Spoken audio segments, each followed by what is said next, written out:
నమస్కారం ఘంటారావానికి స్వాగతం. ముందుగా ప్రధానాంశాలు. సొరంగంలో 9వ రోజు సహాయక చర్యలు, తవ్వకాలకు అడ్డంకిగా మారుతున్న నీటి ఊట.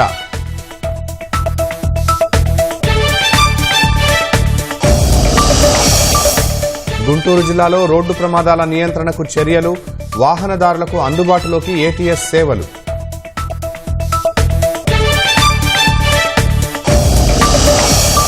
వర్సిటీల్లో ఖాళీగా 76% పైగా రెగ్యులర్ అధ్యాపక పోస్టులు, గురువుల్లేక పడిపోతున్న ప్రమాణాలు.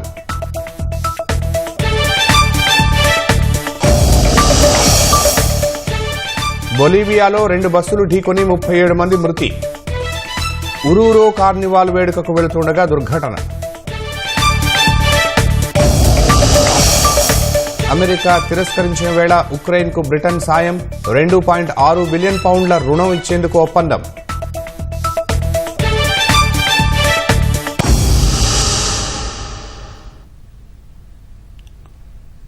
సొరంగంలో 9వ రోజు సహాయక చర్యలు ముమ్మరంగా కొనసాగుతున్నాయి. ఇవాళ సాయంత్రం తెలంగాణ ముఖ్యమంత్రి రేవంత్ రెడ్డి టన్నెల్ వద్దకు వెళ్లనున్నారు. తాజా సమాచారం మా ప్రతినిధి స్వామికిరణ్ ప్రత్యక్ష ప్రసారం ద్వారా అందిస్తారు. సహాయ చర్యలు ముమ్మరంగా కొనసాగుతున్నాయి.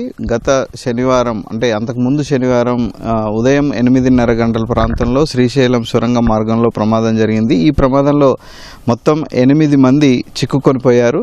పైన ఉన్నటువంటి మట్టి, నీరు, బురద ఒకేసారి కుప్పకూలడంతో సెగ్మెంట్లంతా కుప్పకూలి అందులో పనిచేస్తున్నటువంటి 2 ఇంజనీర్లు, ఇద్దరు టన్నల్ బోరింగ్ ఆపరేటర్లు, అలాగే 4 కార్మికులు మొత్తం సొరంగ మార్గంలో పూడికల మధ్య చిక్కుకుపోవడం జరిగింది. వీరి ఆచూకీ కనుగొనడానికి సుమారు 8 రోజుల పాటు సహాయ చర్యలు చేపట్టారు. అయినా ఆచూకీ లభ్యం కాకపోవడంతో ఇక్కడ వాళ్ళు రాడార్ సర్వే నిర్వహించారు.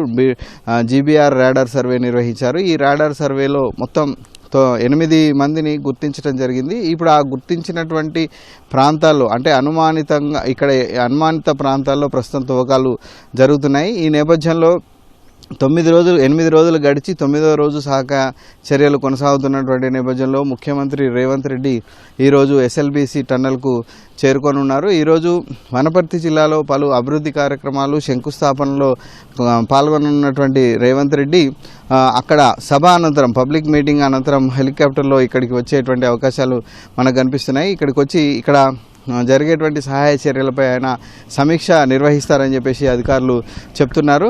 7 రోజులుగా కూడా ఇక్కడ జరుగుతున్నటువంటి కార్యక్రమాలపై ఉత్తమ్ కుమార్ రెడ్డి, అలాగే జూపల్లి కృష్ణారావు, మంత్రి కోమటిరెడ్డి వెంకటరెడ్డి, సిఎస్ శాంతకుమారి వీళ్ళంతా కూడా ఇక్కడికి వచ్చి రివ్యూస్ చేసి ఇక్కడ ఉన్నటువంటి రెస్క్యూ బృందాలకు సజెషన్స్, సూచనలు ఇవన్నీ కూడా ఇవ్వడం జరిగింది. అయినా కానీ అంటే ఇప్పటికీ కూడా ఆ అనుమానిత ప్రాంతాల్లో తవ్వినా కానీ ఇప్పటికీ వారి యొక్క ఆచూకీ ఇంకా లభ్యం కాలేదు. ఈ నేపథ్యంలో ముఖ్యమంత్రి రేవంత్ రెడ్డి ఇక్కడికి వస్తున్నటువంటి నేపథ్యంలో సహాయ చర్యలకై ఆయన స్పష్టమైనటువంటి దిశానిర్దేశం చేసేటువంటి అవకాశం మనకు కనిపిస్తుంది. ముఖ్యంగా ఇంత ఆలస్యం కావడానికి అనేక రకాల కారణాలు ఇందులో దోహదం చేస్తున్నాయి. 14 కిలోమీటర్ల టన్నెల్లో లోపలికి వెళ్ళటానికి సుమారు 12 కిలోమీటర్ల వరకు మాత్రమే లోకో ట్రైన్ అవైలబుల్ ఉంది.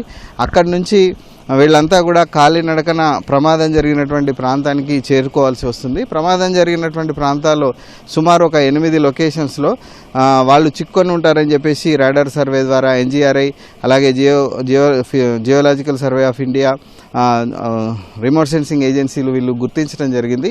ఆ స్కానర్ల ద్వారా ఎప్పటికప్పుడు వాళ్ళని గుర్తించేటువంటి ప్రయత్నం చేస్తూనే వాటిని తవ్వుతున్నారు. నిన్న జూపల్లి కృష్ణారావు గారు నలుగురిని మాత్రం ఈరోజు వెలికి తీస్తామని చెప్పేసి జూపల్లి కృష్ణారావు ధీమా వ్యక్తం చేయడం జరిగింది. కానీ లోపల పరిస్థితి చూస్తే ఆ విధంగా ఉన్నట్టుగా మనకు కనిపించట్లేదు. రెస్క్యూ బృందాలు చెప్తున్నటువంటి సమాచారం ప్రకారం అక్కడ అంటే ఎక్కడైతే అనుమానిత ప్రాంతాలు ఉన్నాయో వాటిని తవ్వుతున్న కొద్దీ పెద్ద ఎత్తున ఊట నీరు ఉబికి వస్తుంది. కొద్ది దూరం తవ్వగానే ఊట నీరు ఉబికి రావడంతో మళ్ళీ తవ్విందంతా కూడా కుప్పకూలడము, మట్టి అంతా మళ్ళీ దాంట్లో పడడము, ఇదంతా కూడా నిరంతరాయంగా కొనసాగుతుంది. సుమారు 3 మీటర్ల నుంచి 5 మీటర్ల లోతులో వాళ్ళు చిక్కుకున్నట్టుగా అభిప్రాయపడుతున్నారు. అంటే సర్వే ద్వారా లెక్క చేస్తున్నారు. అక్కడ వరకు తవ్వేటువంటి పరిస్థితి లేదు. సుమారు 3 మీటర్లు అంటే సుమారు 9 అడుగుల మేర మనం తవ్వితే కానీ వాళ్ళు అక్కడ చిక్కుకున్నారా లేదా, వాళ్ళు ఉన్నారా లేదా అనేది మనకు స్పష్టంగా తెలుస్తుంది. అయితే ఆ తవ్వకాలు ఇంకా కొనసాగుతున్నాయి. నిన్న రాత్రి 11 గంటల సమయంలో సుమారు 120 మందితో ఒక బృందం వెళ్ళింది. ఆ బృందం బయటికి వస్తే తప్ప లోపల ఏం జరిగింది అనేది మనకు ఇప్పుడు స్పష్టమైనటువంటి సమాచారం ఉండదు. జూపల్లి కృష్ణారావు చెప్పిన ప్రకారం ఈరోజు ఖచ్చితంగా సాయంత్రానికి ఆ నాలుగు అనుమానిత ప్రాంతాల్లో తవ్వకాలు జరుగుతున్నాయి కాబట్టి వాళ్ళను ఏకకాలంలో బయటికి తీసేటువంటి అవకాశం ఉందని చెప్పేసి వాళ్ళు చెప్తున్నారు. కానీ కార్మికులు చెప్తున్న ప్రకారం కొంత రిస్కీ ఆపరేషన్స్కి ఇబ్బంది జరుగుతుంది. తవ్వినటువంటి పూడికను బయటికి తరలించేటువంటి ఏర్పాటు సులువుగా లేదు. లోకో ట్రైన్ వరకు సుమారు ఒక 300 మీటర్ల వరకు ముందుకు వచ్చి లోకో ట్రైన్ దగ్గరికి తీసుకొచ్చి అక్కడ డంపింగ్ చేయాల్సినటువంటి అవసరం ఉంది. దీంతోపాటు ఇప్పటికీ కన్వేయర్ బెల్ట్ అవైలబుల్కి రాలేదు. కన్వేయర్ బెల్ట్ అవైలబుల్కి వస్తే ఎక్కడైతే ప్రమాదం జరిగిందో ఆ ప్రాంతం నుంచి పూడిక మట్టిని ఎప్పటికప్పుడు కన్వేయర్ బెల్ట్ ద్వారా బయటికి తరలించడానికి కొంత అవకాశం ఏర్పడుతుంది. కన్వేయర్ బెల్ట్ పెద్ద మొత్తంలో బరువును మోయలేదు, కానీ ఉన్న మొత్తంలో కొంత డెబ్రిస్ని మనం బయటికి తరలించడానికి ఆ కన్వేయర్ బెల్ట్ ద్వారా అవకాశం ఉంటుంది. దాన్ని ఎస్టాబ్లిష్ చేసేటువంటి ప్రయత్నం అయితే ప్రస్తుతానికైతే కొనసాగుతుంది. మొత్తంగా చూస్తే ఈ రిస్కీ ఆపరేషన్స్ ఇంకా కొద్ది రోజులు కొనసాగేటువంటి అవకాశం ఉంది. ఇప్పుడు ప్రస్తుతం 4 వాళ్ళు గుర్తించి బయటకు తీసిన మరో 4 మాత్రం సుమారు ఆ ప్రమాదం జరిగిన 14 కిలోమీటరు దగ్గర సుమారు ఒక 20 అడుగుల లోతులో 15 అడుగుల లోతులో వాళ్ళంతా టీబీఎం మిషన్ కింది భాగంలో ఉన్నారు అన్నట్టుగా చెప్తున్నారు. సో వాళ్ళను గుర్తించి వాళ్ళ మీద ఉన్నటువంటి పూడికనంతా తొలగించి వాళ్ళను బయటికి తీయాలంటే కూడా మరికొద్ది రోజులు పట్టేటువంటి అవకాశం ఉంది. ఈ ప్రతిబంధకాలన్నింటినీ ముఖ్యమంత్రి రేవంత్ రెడ్డికి ఈరోజు వాళ్ళంతా వివరించే అవకాశం ఉంది. NDRF, SDRF, Singareni railways, NGRI, geological survey of India, తర్వాత రైల్వే, దీంతోపాటు నేవీ, వీళ్ళంతా కూడా సుమారు 18 ఏజెన్సీలకు సంబంధించి 54 మంది అధికారులు ఇక్కడ అందుబాటులో ఉన్నారు. ఇక్కడ సర్వే చేస్తున్నారు, పర్యవేక్షణ చేస్తున్నారు, ఎప్పటికప్పుడు డెసిషన్స్ కూడా తీసుకుంటున్నారు. ఈ ప్రతిబంధకాలన్నింటినీ కూడా ముఖ్యమంత్రి రేవంత్ రెడ్డికి ఈరోజు వివరించేటువంటి అవకాశం ఉంది. ఉత్తమ్ సిఎస్ సంబంధించినటువంటి రివ్యూలో కూడా ప్రభుత్వం స్పష్టంగా చెప్పింది, మీకు ఏం కావాలన్నా తీసుకోండి, ఎంత ఖర్చు అయినా పర్వాలేదు, కానీ రిస్కీ ఆపరేషన్స్ మాత్రం వీలైనంత త్వరగా జరగాలని చెప్పేసి నిన్న ఉత్తమ్ కుమార్ రెడ్డి స్పష్టంగా చెప్పడం కూడా జరిగింది. అయినా రిస్కీ ఆపరేషన్స్లో అక్కడ ఉన్న సొరంగంలో ఉన్నటువంటి వాతావరణం సహకరించట్లేదు. లోపలికి సుమారు 120 మంది వెళ్తున్నారు. అంటే ఒకే షిఫ్ట్లో 120 మంది వెళ్తే, అంటే అంతకంటే ఎక్కువ మంది వెళ్ళినా కానీ అక్కడ పనిచేసే పరిస్థితి లేదు. సొరంగం సుమారు 9.2 డయా తోటే ఉంటుంది. ఎక్కువ మంది వెళ్ళినా అక్కడ పనిచేసేటువంటి వాతావరణం ఉండదు. ప్రస్తుతానికి దెబ్బతిన్నటువంటి టీబీఎం ముందు భాగంలో కొంత ఆపరేషన్స్, తర్వాత ప్రమాదం జరిగినటువంటి ప్రాంతంలో 4 అనుమానిత ప్రాంతాల్లో సుమారు ఒక 60 మందిని పెట్టి అక్కడ తవ్వకాలు కొనసాగిస్తున్నారు. అయితే ఇది ఎప్పటికీ పూర్తవుతుంది అనేది ఎవ్వరూ చెప్పలేనటువంటి పరిస్థితి కొనసాగుతుంది. ఇక సీఎం వచ్చిన తర్వాత ఆయన నిర్ణయం మేరకు ఇంకా ఏదైనా పురోగతి కనిపిస్తుందా అనేది మనం వేచి చూడాల్సిందే. ఇది ఎస్ఎల్బీసీ సొరంగ మార్గంలో సహాయ చర్యలకు సంబంధించినటువంటి తాజా పరిస్థితి. Vote studio. మార్చి నుంచే సాధారణం కన్నా అధిక ఉష్ణోగ్రతలు నమోదవుతాయని ఏపీ విపత్తుల నిర్వహణ సంస్థ తెలిపింది. ఏప్రిల్, మే నెలల్లో మరింత ప్రభావం ఉండనున్నట్లు వెల్లడించింది. మార్చి నుంచి మే వరకు శ్రీ సత్యసాయి, అన్నమయ్య, వైఎస్ఆర్ జిల్లాల్లోని కొన్ని ప్రాంతాలు మినహా మిగిలిన చోట్ల సాధారణం కన్నా ఎక్కువ ఉష్ణోగ్రతలు నమోదయ్యే అవకాశం ఉందని తెలిపింది. తీవ్రమైన వడగాలులు వీచే ప్రమాదం ఉందని, మార్చిలో ఉత్తరాంధ్రలో ఎండ ప్రభావం ఎక్కువగా ఉంటుందని వెల్లడించింది. చిత్తూరు, అన్నమయ్య, తిరుపతి జిల్లాల్లోనే కొన్ని ప్రాంతాలు మినహా మిగిలిన చోట్ల సాధారణం కన్నా అధిక ఉష్ణోగ్రతలు నమోదయ్యే అవకాశం ఉందని తెలిపింది. గర్భిణీలు, బాలింతలు, చిన్నపిల్లలు, వృద్ధులు వీలైనంత వరకు ఇంట్లోనే జాగ్రత్తగా ఉండాలని విపత్తుల నిర్వహణ శాఖ సూచించింది. ఈ ఎండలపై సమాచారంకు విపత్తుల సంస్థ టోల్ ఫ్రీ నెంబర్లు 112-1070 ఉపయోగించుకోవాలని సూచించారు. పౌర సరఫరాల సంస్థలో హమాలీ కూలీ రేట్లను ప్రభుత్వం పెంచడంపై ఆ సంఘం నేతలు హర్షం వ్యక్తం చేశారు. ప్రస్తుత ఒప్పందంతో సుమారు 6,000 మంది హమాలీలకు 11,80,00,000 రూపాయలు అదనంగా లబ్ధి చేకూరుతుందని చెప్పారు. జీవో నంబర్ 14ను జారీ చేసిన కూటమి ప్రభుత్వానికి పౌర సరఫరాల సంస్థ, హమాలీల యూనియన్ నేతలు కృతజ్ఞతలు తెలిపారు. గత 12 నెలలుగా హమాలీల కూలీ రేట్లు పెంచాలని ఆందోళన పోరాటాలు నిర్వహించారు. వాస్తవానికి సివిల్ సప్లైస్ హమాలీలకు 2024 జనవరి 1 నుండే కూలీ రేట్లు పెంచి అమలు చేయాలి. పెరిగినటువంటి కూలీ రేట్లు 2024 జనవరి 1వ తేదీ నుండి అమలు చేయడానికి కూడా ప్రభుత్వం అంగీకరిస్తూ జీవోలో పేర్కొంది. 2 ఏళ్ల పాటు ఈ అగ్రిమెంట్ అమల్లో ఉంటుంది. 3 జతల యూనిఫామ్ సంబంధించి టీచింగ్ ఛార్జీ గురించి ఇందులో పేర్కొనలేదు. దాన్ని కూడా వెంటనే టీచింగ్ ఛార్జీ కూడా పెంచి చెల్లించాలని రాష్ట్ర ప్రభుత్వానికి విజ్ఞప్తి చేస్తాం. ప్రతి విద్యార్థి ఒక వ్యాపారవేత్తగా ఎదిగేందుకు కృషి చేస్తారని ఆంధ్ర యూనివర్సిటీ ఉపకులపతి ఆచార్య జిపి రాజశేఖర్ అన్నారు. ఏయూ నూతన వీసీగా ఆయన బాధ్యతలు స్వీకరించారు. అధ్యాపక విద్యార్థి సంఘాల ప్రతినిధులు ఆయనకు శుభాకాంక్షలు తెలిపారు. అకాడమిక్ ఎక్సలెన్స్ గా ఏయూను తీర్చిదిద్దుతానన్నారు. జాబ్ ఓరియంటేషన్ కోసం మాత్రమే కాకుండా కెరీర్ ఓరియంటేషన్ కు అవకాశం ఇచ్చే విద్యా బోధన కోసం చర్యలు చేపడతామన్నారు. వీసీగా అవకాశం ఇచ్చిన సీఎం చంద్రబాబుకు ఆయన ధన్యవాదాలు తెలిపారు. ఈరోజు ఒక ఇండస్ట్రీకి వెళ్ళి మీరు మా క్యాంపస్కి ప్లేస్మెంట్స్కి రండి అని పిలిస్తే దే మే నాట్ రెస్పాండ్. వాళ్ళకి కాన్ఫిడెన్స్ ఉందో లేదో మనకు తెలియదు. సో మనం ఇండస్ట్రీ అకాడమీ కాంక్లేవ్స్ రెగ్యులర్గా కండక్ట్ చేస్తూ ఇండస్ట్రీ నుంచి ఎక్స్పర్ట్స్ని ఇక్కడ తీసుకొచ్చి మన కరికులం మన విద్యార్థుల్ని ఇయర్ లాంగ్ వాళ్ళకి పరిచయం చేస్తూ ఇంటరాక్షన్ డెవలప్ అవుతూ సో దెన్ వాళ్ళతో internships, placements, research funded projects plan చేస్తాం. తెలుగుదేశం నేత ఉపాధి హామీ పథకం కౌన్సిల్ మాజీ సభ్యుడు వైఎస్సార్ జిల్లా బాలకృష్ణ అభిమాన సంఘం జిల్లా అధ్యక్షుడు పోతుగంటి పీరయ్య మృతి పట్ల ముఖ్యమంత్రి చంద్రబాబు, మంత్రి నారా లోకేష్ దిగ్భ్రాంతి వ్యక్తం చేశారు. తెలుగుదేశం రాష్ట్ర కార్యాలయంలో కార్యకర్తలకు అనునిత్యం అందుబాటులో ఉంటూ పార్టీ కోసం ఎంతో కృషి చేశారని చంద్రబాబు గుర్తు చేశారు. పీరయ్య లాంటి కార్యకర్తను కోల్పోవడం బాధాకరంగా ఉందన్నారు. పీరయ్య ఆత్మకు శాంతి కలగాలని భగవంతుణ్ణి ప్రార్థిస్తున్నట్లు లోకేష్ పేర్కొన్నారు. పీరయ్య కుటుంబ సభ్యులకు ప్రగాఢ సానుభూతి తెలిపిన లోకేష్ పార్టీ అన్ని విధాలా అండగా నిలుస్తుందని భరోసా ఇచ్చారు. కడపకు చెందిన పీరయ్య కొంతకాలంగా కాలేయ వ్యాధితో బాధపడుతూ హైదరాబాద్లో చికిత్స పొందుతూ మృతి చెందారు.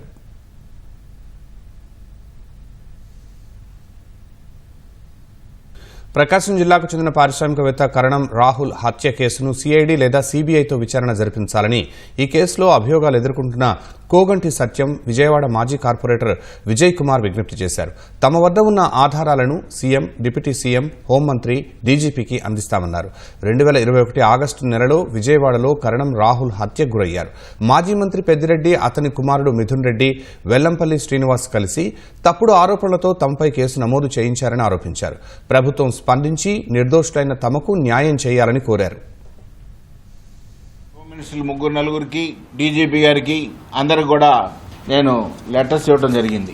ఈ మర్డర్ మేము చేయలేదు, మాకు న్యాయం చేయండి, ఈ కేసు సిబిసిఐడికో లేదా సిబిఐకో ఇవ్వండి, న్యాయం జరుగుతుందంటే వాళ్ళు ఎందుకు వేస్తారండి? అసలు మర్డర్ చేసిందే వైఎస్ఆర్ పార్టీ వాళ్ళు, అసలు మెయిన్ లీడర్లు. కాబట్టి స్టోరీ అంతా రాసి తయారు చేసి మొత్తం అంతా తయారు చేసి చేసేదేమో పెద్దిరెడ్డి గారు, నితిన్ రెడ్డి గారు. అయితే ఇక్కడ నటించి చక్కగా ఆ కుర్రాడిని ఆ రోజు చంపినటువంటి వాళ్ళు కూడా నా దగ్గర ఉన్నారు. నేను అందుకే ఈ కేసు సిబిఐకో సిబిసిఐడికో ట్రాన్స్ఫర్ చేయమని చెప్పేసి చంద్రబాబు నాయుడు గారు గవర్నమెంట్ వచ్చిన తర్వాత కూడా నేను లెటర్ పెట్టడం జరిగింది డీజీపీ గారికి. ఇందులో మేము నిర్దోషులం కాబట్టే ఈ చనిపోయినటువంటి రాహుల్ వాళ్ళ ఫాదర్ కూడా కేసు సిబిఐకి ఇవ్వాలని చెప్పేసి హైకోర్టులో ఫైల్ చేయడం జరిగింది. ప్రజా సరకు రవాణా వాహనాలకు ఆటోమేటిక్ టెస్టింగ్ స్టేషన్ల ద్వారా ఫిట్నెస్ పరీక్షలు నిర్వహించాలని కేంద్రం నిర్ణయించింది. పరీక్షల్లో పొరపాట్లకు తావు లేకుండా తద్వారా రోడ్డు ప్రమాదాలను నియంత్రించే ఉద్దేశంతో ఈ విధానాన్ని అందుబాటులోకి తెచ్చింది. మనుషుల ప్రమేయం లేకుండా పూర్తిగా అధునాతన యంత్రాలతో వాహన సామర్థ్య పరీక్షలకు శ్రీకారం చుట్టింది. గుంటూరు జిల్లా వాహనదారులకు ఈ ఏటీఎస్ సేవలు అందుబాటులోకి వచ్చాయి. ఫిట్నెస్ లేని వాహనాలు రోడ్డెక్కితే ప్రమాదాలు జరిగి ప్రాణాలకు ముప్పు వాటిల్లే అవకాశం ఉంది.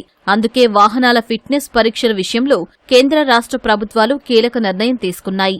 ఇకపై ఆటోమేటిక్ టెస్టింగ్ స్టేషన్ల ద్వారా మాత్రమే వాహన సామర్థ్య పరీక్షలు చేసేలా కొత్త విధానం రూపొందించాయి.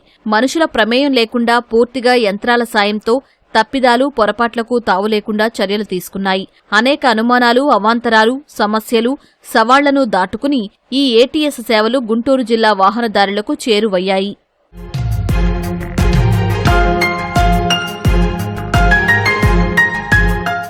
ఏటీఎస్ సేవలు అందుబాటులోకి రావడంతో వాహనాలను పరీక్షించి రవాణా శాఖ అధికారులు ఫిట్నెస్ సర్టిఫికెట్లు జారీ చేసే విధానం నుంచి గుంటూరు జిల్లా వాసులకు ఉపశమనం లభించింది. గుంటూరు నగరంలోని అనంతవరప్పాడు రోడ్డులో ఇటీవలే ఏర్పాటు చేసిన ఆటోమేటిక్ టెస్టింగ్ స్టేషన్ ద్వారా వాహన సామర్థ్య పరీక్షలు నిర్వహిస్తున్నారు. సరుకు, ప్రజా రవాణా చేసే భారీ, మధ్యతరహా వాహనాలు, లైట్ మోటార్ వాహనాలకు ఫిట్నెస్ పరీక్షలు నిర్వహించి ఈ ఏటీఎస్ కేంద్రమే ఎఫ్సీలు జారీ చేస్తోంది. గతంలో మాదిరే ఆన్లైన్లో ఈ వాహన్ ద్వారా చలానా చెల్లించవచ్చు. వాహన యజమానులు స్లాట్ బుక్ చేసుకుని వాహన పరీక్షలకు హాజరు కావచ్చని నిర్వాహకులు చెబుతున్నారు. స్టార్టింగ్ కాడ నుంచి మన సైలెన్సర్లో ఉన్నటువంటి స్మోక్ అది రీడ్ చేస్తుంది. ఆ తర్వాత ఇంజన్లో ఉన్నటువంటి నాయిస్ని రీడ్ చేస్తుంది. స్టీరింగ్ ఉన్నటువంటి బ్యాలెన్సింగ్ రీడ్ చేస్తుంది. టైర్ల యొక్క బటన్ టెస్ట్ చేస్తుంది. బ్రేక్ యొక్క ఎఫిషియన్సీ టెస్ట్ చేస్తుంది. లైట్ ఎంత అయితే ఉందో కెపాసిటీ అది రీడ్ చేస్తుంది. సెంట్రల్ గవర్నమెంట్ నామ్స్ ఏదైతే ఉన్నాయో మార్చి ఇచ్చినటువంటి జీవో ప్రకారంగా ఏదైతే ఉండో దాని ప్రకారంగా మనం రీడ్ చేస్తూ ఉంటుంది. ఆ సర్వీస్ అన్ని ఇక్కడ ఇవ్వబడుతుంది. ఫర్ ఎగ్జాంపుల్ ఇంజన్లో నాయిస్ ఉందనుకోండి, అది ఒక్కటే ఫెయిల్ అయింది, మిగతాది ఫెయిల్ అవ్వదు, పాస్ అవుతాయి. బట్ ఆ ఒక్క ఇంజన్ నాయిస్లో మటుకి మళ్ళా చేయించుకొని రావాలి. తొలుత ఈ ఏటీఎస్ విధానం పట్ల అవగాహన లేక కొన్ని అనుమానాలు ఉండేవని, ఇప్పుడు అవన్నీ తొలగిపోయాయని వాహన యజమానుల సంఘాల ప్రతినిధులు చెప్పారు. చలాన్ల వినియోగ పరిధిని ఒకే రోజుకు పరిమితం చేయకుండా గతంలో మాదిరి 15 రోజుల పాటు ఉంచేలా కొనసాగించాలని కోరుతున్నారు.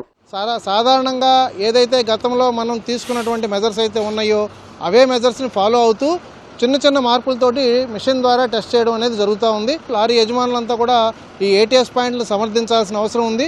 ఆర్టీఓలు ఏజెంట్ల ద్వారా ఫార్మాలిటీస్ తీసుకొని మనల్ని ఎంతకాలం ఇబ్బంది పెట్టారో దాన్ని అధిగమించేందుకు కూటమి ప్రభుత్వం తీసుకున్నటువంటి నిర్ణయాన్ని మనందరం కూడా హర్షించాల్సిన అవసరం ఉంది. అన్ని టెస్టులు కూడా కంప్యూటరైజ్ చేస్తున్నారు. అన్ని కూడా ఆల్మోస్ట్ ఆల్ సక్సెస్ అవుతున్నాయి. ఒకటి అలా రిజెక్ట్ అయినప్పుడు చేసుకురమ్మంటున్నారు. దానికి కొంచెం టైం కావాలా. ఆ టైం కొంచెం వెసులుబాటు కల్పిస్తే కొంచెం అదే చలానా మీద మనకు వెసులుబాటు కల్పిస్తే బాగుంటుంది. అంటే ఇప్పుడు కంప్యూటర్ వెహికల్ ఎక్కించినాక ఏదేది ఫాల్ట్ ఉంది అనేది మాకు అవగాహన అవుతుంది. ఇప్పుడు నాజిల్ ఉంది, నాజిల్ ఫాల్ట్ అనేది చేపించుకొని రమ్మంటున్నారు. తర్వాత పంప్ అనేది, తర్వాత స్పీడ్ వెహికల్ ఎంత తిరుగుతుంది, ఎక్కడికైతే బ్రేక్ ఆగుతుంది అనేది అవన్నీ చెప్తున్నారు. ఏదైనా ఫాల్ట్ ఉంటే ఆ ఫాల్ట్ని చేయించుకురమ్మంటున్నారు. మేము చేయించుకొని వస్తున్నాము. కాకపోతే చలానా అనేది ఆ రోజుకి అయిపోతుంది కాబట్టి ఆ రోజు కాకుండా నెక్స్ట్ డే కూడా మాకు ఇవ్వమని మేము కోరుతున్నాము. రోడ్డు ప్రమాదాలను నియంత్రించడం, వాహనాల ఫిట్నెస్ని పెంపొందించడమే లక్ష్యంగా ప్రభుత్వం ఆటోమేటెడ్ టెస్టింగ్ స్టేషన్లకు శ్రీకారం చుట్టింది. దీని ద్వారా అత్యాధునిక సాంకేతిక సాయంతో వాహనాల ఫిట్నెస్ను పరిశీలిస్తున్నారు. తద్వారా వాహనాల ఫిట్నెస్ కొనసాగించడంతో పాటు ప్రమాదాలు నివారించేందుకు కూడా ఈ సెంటర్లు ఎంతగానో ఉపయోగకరంగా ఉన్నాయని చెప్పి వాహనదారులు హర్షం వ్యక్తం చేస్తున్నారు. కెమెరామెన్ ఆలీతో వీరాంజనేయులు, ఈటీవీ న్యూస్, గుంటూరు. సత్యసాయి జిల్లా పుట్టపర్తి మండలం ఆమగొండపాళ్యం సమీపంలో వ్యక్తి దారుణ హత్యకు గురయ్యాడు. దుండగులు యువకుడి గొంతు కోసి కిరాతకంగా హతమార్చారు. మృతుడు వెంగళమ్మ చెరువుకు చెందిన బోయ నగేష్గా పోలీసులు తెలిపారు. మిత్రులతో కలిసి ఆమగొండపాళ్యం వెళ్లి హత్యకు గురయ్యారని చెప్పారు. ఘటనా స్థలంలో మద్యం సీసా, చికెన్ కబాబ్ను గుర్తించారు. నగేష్కు భార్య, 2 పిల్లలు ఉన్నట్లు వెల్లడించారు. హత్యకు గల కారణాలపై దర్యాప్తు చేపట్టారు. వెంగళమ్మ చెరువు గ్రామం సంబంధించినటువంటి నగేష్ అని చెప్పేసి ఏజ్ 35 years ఓల్డ్. ఈయన నిన్న దివాకర్ అని చెప్పేసి ఈ అబ్బాయితో పాటు తన చేనికి నీళ్లు కట్టడాలనేటువంటి ఆ బావిలో నీళ్లు చెక్ చేద్దామని చెప్పేసి ఉద్దేశంతో ఇది దివాకర్తో పాటు కలిసి వెళ్ళినాడని, దాని తర్వాత అక్కడ నుంచి ఎవరి బండ్లోనూ వెళ్ళినాడని చెప్పేసి ఉన్నటువంటి సమాచారము. దాని తర్వాత ఈ రోజు ఆయన డెడ్ బాడీ ఈ యొక్క అమగొండపాలెం రూటు, ఆ వెంగళమ్మ చెరువు నుండి అమగొండపాలెం రూట్ అని క్రాస్ నుండి మామిడి తోట కింద చెట్టు కింద దుండగులు గొంతు కోసి ఆయన్ను చంపినట్లు మాకు వచ్చినటువంటి ప్రాథమిక సమాచారం. ఇందులో పూర్తి వివరాలు ఇంకా సేకరించనుంది. ఇంకా ఇందులో భార్య వీళ్ళకి సంబంధించినటువంటి విషయాలు ఇంకా మేము ఆమె ద్వారా ఇన్ఫర్మేషన్ కలెక్ట్ చేస్తున్నాం.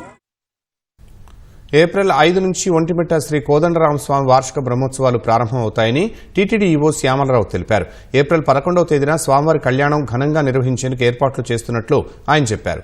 4 నెలల నుంచి జరుగుతున్న ఆలయ జీర్ణోద్ధరణ పనులు పూర్తి కావడంతో ఈ నెల 5వ తేదీ నుంచి 9వ తేదీ వరకు బాలాలయ సంప్రోక్షణ పనులు చేపడతామని ఈవో తెలిపారు.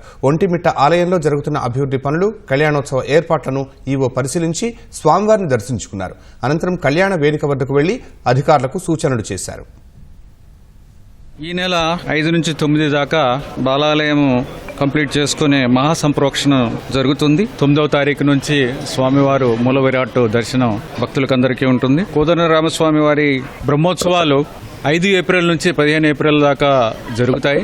ఏప్రిల్ 11వ తారీఖున కళ్యాణోత్సవం ఉంది. సుమారుగా పోయినసారి 50,000 దాకా రావడం జరిగింది. దీనికి సంబంధించిన ఏర్పాట్లు కూడా ప్రత్యేకంగా సమీక్షించడం జరుగుతుంది. ఇది స్టేట్ ఈవెంట్ కాబట్టి ఏ విధంగానే భక్తులకు ఇబ్బంది లేకుండా ఇది విజయవంతంగా చాలా ప్రతిష్టాత్మకంగా దీన్ని చేయడానికి మేము ప్రయత్నిస్తాం. బొలీవియాలో ఘోర రోడ్డు ప్రమాదం జరిగింది. 2 బస్సులు ఢీకొని 37 మంది ప్రయాణికులు మృతి చెందారు. మరో 39 మంది గాయపడ్డారు. బస్సులో చిక్కుకున్న వారిని పోలీసులు అతి కష్టం మీద బయటకు తీసుకొచ్చి సమీప ఆసుపత్రికి తరలించారు. ప్రపంచ ప్రఖ్యాత ఉప్పు నీళ్ల ప్రాంతమైన సలార్ డి ఉయూని ప్రాంతానికి సమీపంలో ఈ ప్రమాదం జరిగింది. ఉరూరో ప్రాంతంలో జరుగుతున్న కార్నివాల్ వేడుకల్లో పాల్గొనేందుకు ఓ బస్సులోని ప్రయాణికులు వెళుతున్నారని పోలీసులు తెలిపారు. బస్సు డ్రైవర్లలో ఒకరి పరిస్థితి విషమంగా ఉందని చెప్పారు. అతివేగమే ప్రమాదానికి కారణమని ప్రాథమిక దర్యాప్తులో పోలీసులు గుర్తించారు. రష్యాతో యుద్ధానికి సహకరించేందుకు అమెరికా నిరాకరించిన వేళ ఉక్రెయిన్ అధ్యక్షుడు జెలెన్స్కీ బ్రిటన్తో కీలక ఒప్పందం చేసుకున్నారు. 2.6 బిలియన్ పౌండ్ల రుణం ఇచ్చేందుకు బ్రిటన్ ముందుకొచ్చింది.